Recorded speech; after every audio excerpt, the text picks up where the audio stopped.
Жеті қарақшы қалай пайда болды? Ертеде 7 ұры болыпты. Олар күндіз жол торып, керуен тонап, кәсіп етеді екен. Бірақ тамық отынан қатты қорқыпты. Түнде аяқтарын арқанмен байлап, бастарын төмен қаратып, салбыратып тұрады да Алладан кешірім сұрайды екен. Сөйтіп таң атқанша тұратын көрінеді. Bir күні жетеуіне ажал жетті.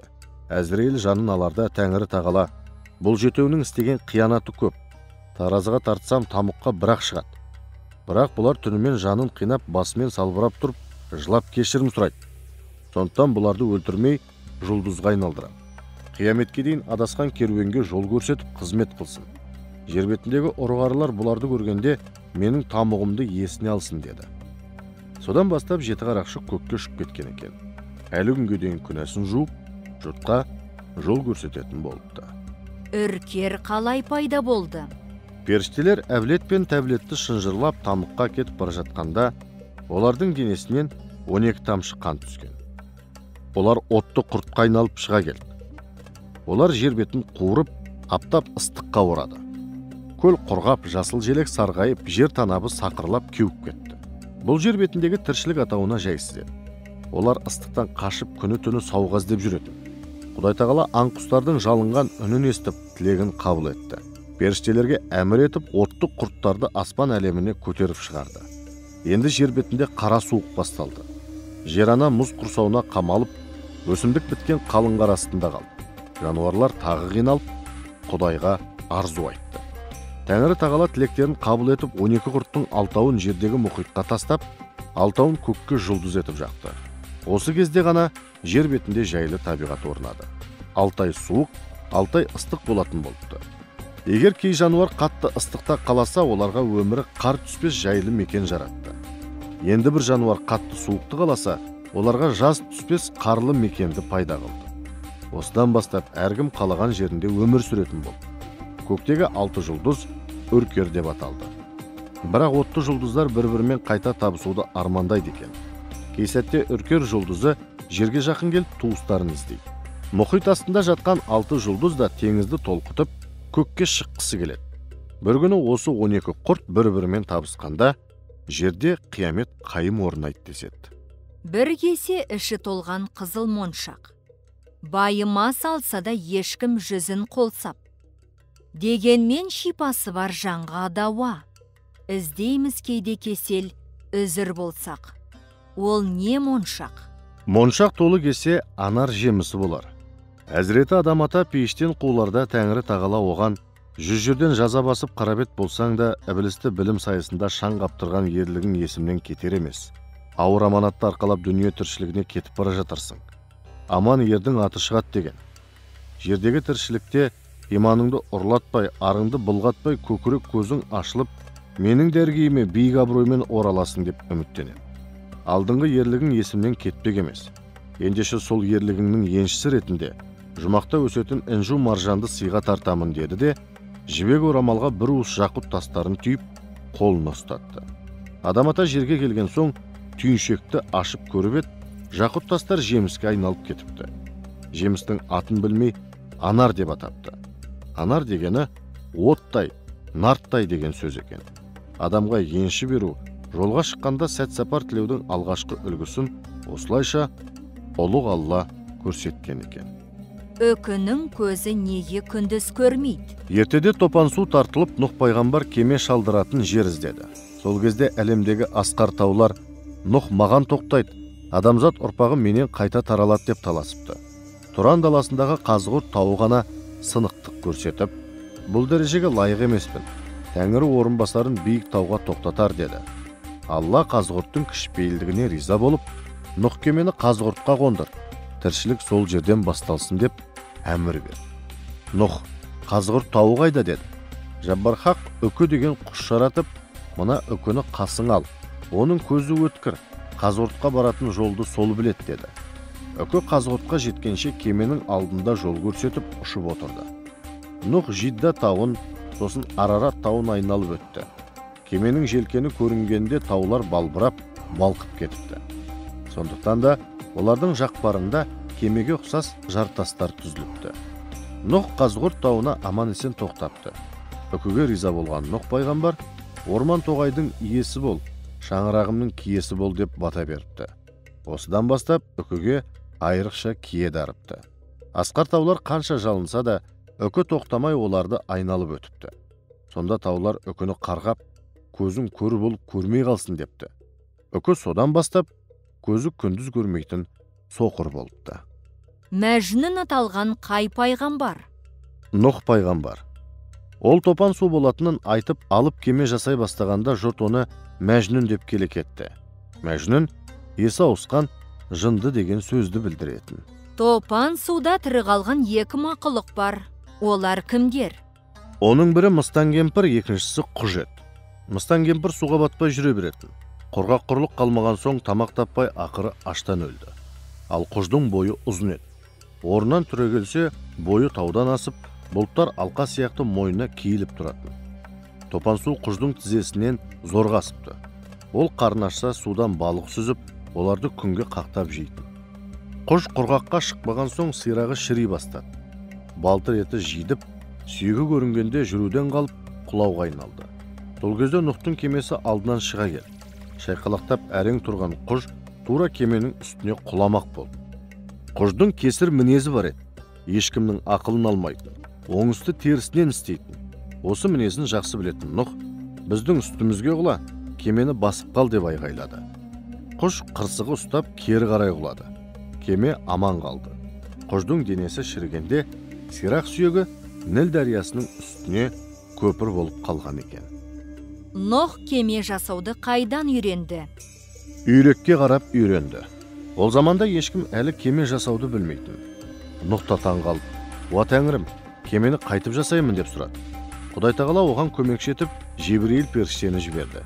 Періште оған үйректі көрсетіп, «Ей Нұх, ана үйрекке қара, кеменің тұмсығы үйректің мойны сияқты иіліп алға қарай шығып тұрсын. Тұмсығы желді қақ жарып, айнымай жүзу үшін керек. Кеменің арты үйректің құйрығына ұқсасын, бұрылғанда оңай болады. Үйректің бауырында денесіне су дарытпайтын май болады. Топан таяз болсын, терең болсын, үйректің тобығынан келмейді. Сенде кеменің астына май жақ, сонда кеменің ағашы шірмейді» деп кеңес берді. Нұхтың кемесінде қандай жануар пайда болды? 3 жануар пайда болды. Олар доңыз, тышқан, мысық еді. Кеме тар болғандықтан тез былғанып жануардың тезегіне толып кетті. Нұх, «Уа жасаған кеме нәжіске толды. Не істемек керек?» деп сұрады. Жаббархақ, «Пілдің арқасын сипа» деді. Пайғамбар пілді сипағанда оның ұзын мұрнынан доңыз түсті. Шошқа нәжісті жеп, тап түйнақтай қылды. Кеменің ішіне Ібліс те жасырын жайғасқан еді. Ол доңызды арбап, «Менің Әзәзіл деген атағым бар. Бұрын барша періштенің ұстазы болғам. Менің қолым тиген жануар қасиетті болады. Кел, арқаңды сипат» деді. Доңыз Ібліске жонын тосты. Арқасын сипағанда доңыздың танауынан 2 тышқан атып шықты. Піл тышқанды көріп шошып кетті. Пілдің тышқаннан қорқатын мінезі осыдан қалыпты. Тышқандар кемені кеміре бастады. Кемеге су кіріп жан-жануар әуре сарсаңға түсті. Нұх не істерін білмей, «Уа жаратқан, енді не қылдым?» деп жалынады. «Ұлық Алла, дереу жолбарыстың арқасын сипа» деді. Жолбарысты сипағанда оның мұрнынан мысық пайда болды. Ол жалмажан тышқандарды қуалай жөнелді. Нұх оған риза болып, жауырының жерге тимесін деп арқасын сипады. Нұхтың батасын алғандықтан мысық құлағанда жон арқасын жерге тигізбей 4 тағандап түседі екен. Іблістің қолы тигендіктен доңыздың еті арам болып саналды. Жарқырауы қоңыз қалай пайда болды? Нұх пайғамбар кемеге барлық жануарды тиеген соң жер бетін топан су басты. 40 күн бойы жаңбыр жауып, еш толастамады. Кемеге су кірмеу үшін пайғамбар есік терезені шел қалдырмай түгел жапқан еді. Бірақ кеменің іші қап-қараңғы түнекке айналды. Бәрінің бойын үрей биледі. Сол сәтте Нұх пайғамбар Құдайға қолын жайып, «Уа Тәңірім, маған жарық бере көр» деп жалынды. Тілегі заматта қабыл болып, Жебірейіл періште 2 гауһар тас әкеліп берді. Гауһар тасты кеме ішінен тастап еді, олар жарық шашатын қоңызға айналып кетті. Кеменің ішін жарық нұрға бөледі. Сол кезде ғана барлық жануардың үрейі басылып, кеме ішіндегі тіршілігін бастап кетті. Ешкінің жегені ошаған. Құйрығы неге шошайған? Оның да қиссасы Нұх заманында болыпты. Нұхтың кемесінен барлық жануар жай алғанда ешкі ғана қасарысып кірмей қойыпты. Пайғамбар әрі шақырады, бері шақырады, ешкі көнбейді. Ұстайын десе қашып ұстатпайды. Бір күні ешкіні қуалап жүргенде пайғамбардың түймесі үзіліп түседі.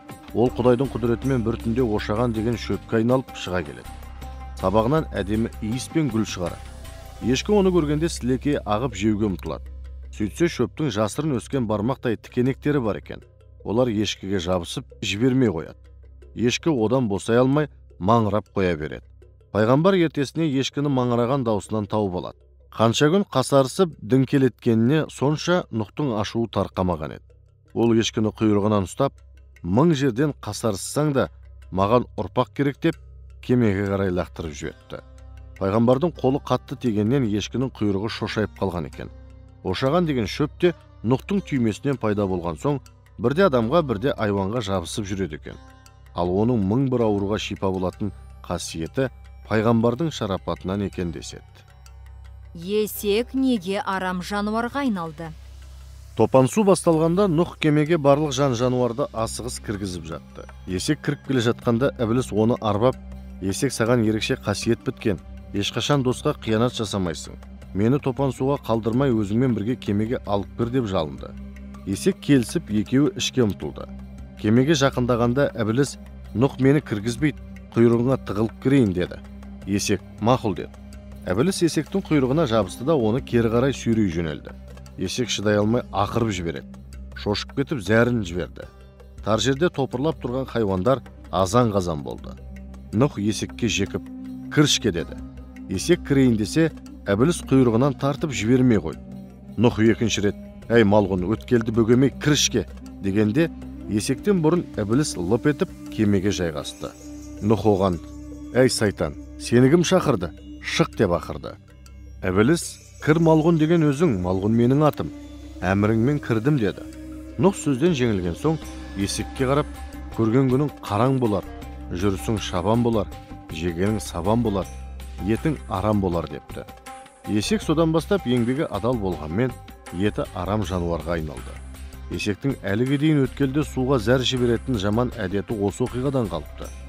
Қазірде есек Ібілісті көрсе, өткелдегі оқиға есіне түсіп, ақырып жаны қалмай қорқады екен. Есек сайтанды көрсе ақырат деген тәмсіл осыдан қалыпты. Нұхқа кеме жасауға кім көмектесті? Құж көмектесті. Ол сол замандағы ең алып адам болған екен. Сорайған бойы таудан асып бұлтты басады екен. Оның бір ғана қайғысы болыпты. Ол қарнын тойғызу. Шегі тәулік бойы шұрқырап тұратын. Ертелі-кеш орманнан отын шауып, нәпақасын айырып жүрді.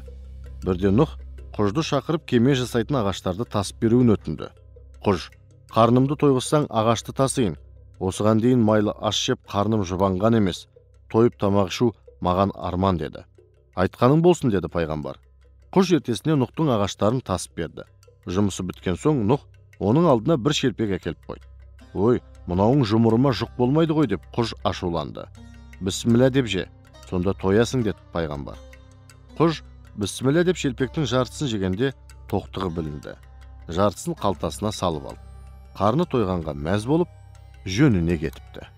Жарғанат не үшін түнде ғана шат? Оның мынадай қиссасы бар. Бір күні Ғайса пайғамбар бір топ балықшыға кезікті.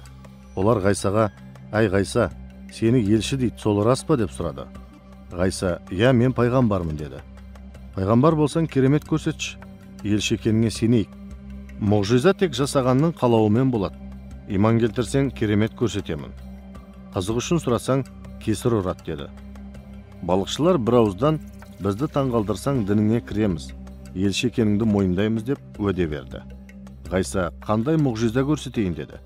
Бірінші балықшы балықты көрсетіп, «Мынаның аузынан құс шығар, денесі жүнсіз болсын, аузына дем сал, көз алдымызда ұшсын» деді. Екінші балықшы, «Құстың тұмсығы болмасын, басы қойдан аумасын, тістері болсын, бірақ шөп те ет те жемесін, қорегі қан болсын» деді. Үшіншісі, «Құлағы есектің құлағына ұқсасын, бірақ естімесін, көзі болсын, бірақ көрмесін, аяғы болсын, бірақ жүрмесін» деді. Төртіншісі, «Құстың емшегі болсын, бір емшегінен сүт ақсын, екіншісінен су ақсын, өз емшегін өзі сорсын» деді. Бесінші, «Құстың қанаты кеменің желкеніндей болсын, бірақ суда жүзбесін» деді. Алтыншы адам, «Құс жұмыртқа баспасын, толғатып тусын деді. Жетіншісі: әй Ғайса, жаратқан құсың мен сияқты шықылықтап күлетін болсын деп оттай салды. Ғайса балықтың аузынан бір құс шығарып, сұрағандарың осы ма деп балықшыларға лақтырып жіберді. Түрі сиықсыз, аузында тісі салбыраған екі құлағы, екі емшегі бар мақұлықты көргенде олардың зәресі ұшты. Құсты жерге тастай салып: елші екеніңе сендік, мынаның қарасын жылдам құрт, түрі неткен қорқынышты деді. Ғайса: Құдай күн деп әмір бергенде жаралмайтын зат жоқ. Қанша жерден қиялмен қияндатсаң да, Тәңірі тағала қиыннан қиыстырады. Ол сондай шебер Алла, деді. Балықшылар: ау, бұл зәремізді ұшырады ғой, көрген адамның жүрегі жарылып өлер, деді. Ендеше тек түнде ұшсын, адамға көрінбесін, депті Ғайса. Жарғанат осылайша балықшылардың қиялынан туыпты. Түрі ұсқынсыз болғасын, тек түнде ұшады екен. Тоқылдақ неден бәділ болды? Мұса пайғамбардың қауымында қолының сұғы бар бір ұры болыпты. Қауымында одан зиян шекпеген адам қалмапты. Төңірегін түгел зарқақсатқан баугеспе енді Мұсаның асатаяғын ұрлап, пайғамбар болғысы келеді. Бір күні түнде іргеден баспалап келіп, босағаға сүйеулі тұрған асатаяқты білдіртпей алып кетеді. Үйіне кеп асатаяқты қуысқа тыға бергенде, ол қара шұбар жыланға айналып, өзіне тап береді. Ұры жан ұшырып: ойбай, жылан деп ауылды басына көтеріп айғайлайды. Көрші қолаң түгел жиналады. Мұса да жетіп үлгереді. Асатаяқтың ұрланғанын біліп, жаныңа жан жуымасын, басыңнан қайғарылмасын, өркенің өспесін, өзегің жарылмасын деп ашу үстінде теріс бата беріпті. Тәңірі тағала ұрыны сол мезетте тоқылдаққа айналдырып жібереді. Ұлық Құдай оның ырыздығын ағаштың өзегіне жасырады. Тоқылдақтың ешбір құсқа жуымай, ертелі-кеш ағашты тұмсығымен соққылап, құрт құмырсқаны азық ететіні осыдан екен.